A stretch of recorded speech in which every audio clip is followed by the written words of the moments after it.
Welcome back to the Perlaworks channel. I'm getting started on a half-flat picture frame for a pretty cool poster I bought last year.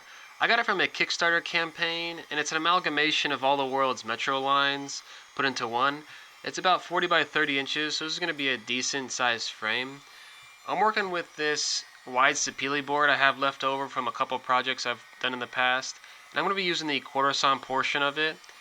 I'm just getting this material milled up before I take it to the table saw to get it to its final length and width.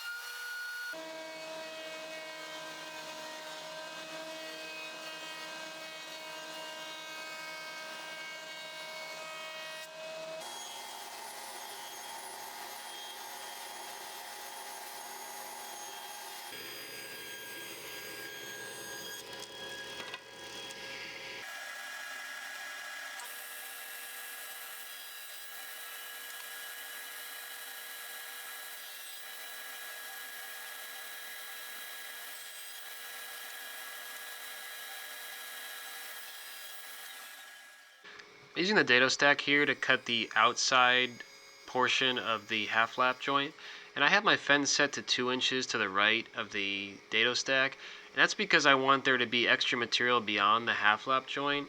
I make sure to do all of my cuts on each piece before I adjust my fence.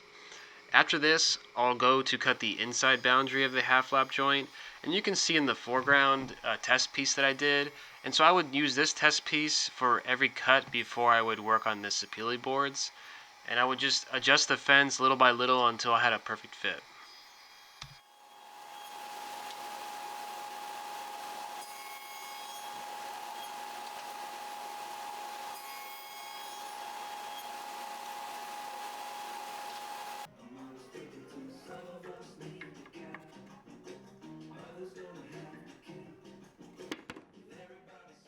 This is a pretty simple glue up because these joints can't slide around on you. I don't use too much glue because I don't really want to clean up any squeeze out later on. And all it takes is one clamp per joint, you should be good to go.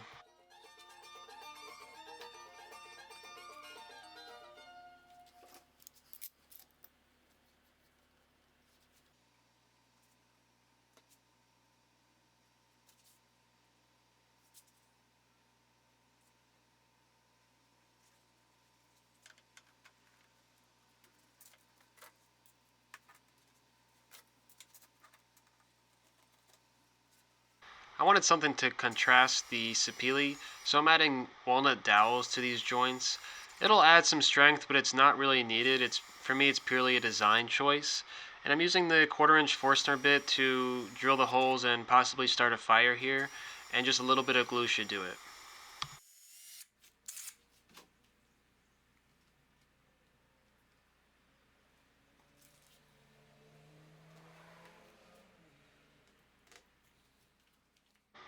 I don't have a flush trim saw, so I just use this one to cut the dowels away and leave a little bit of material. I'll get rid of the rest with a big chisel. And I don't sand it away. I prefer to pare it away with the chisel because the end grain of the dowel won't sand away as quickly as the rest of the material, so you'll always be left with a little hump where the dowel is. While you're paring it, this will get everything nice and flat.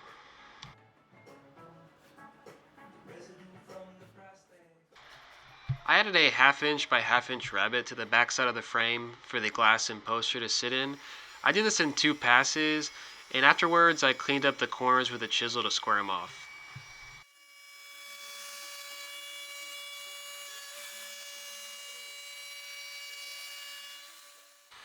I put a chamfer on all of the edges that I could reach with the router, and I ended up making a pretty bad mistake here after I adjusted the depth of the router. I forgot to readjust it for this part, and I took a big chunk of the corner here.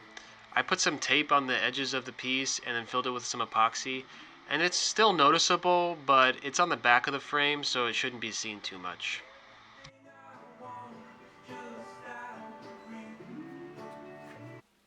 The router can't reach the inside of these corners, so I'm just using a 1/2 inch chisel to clean them up.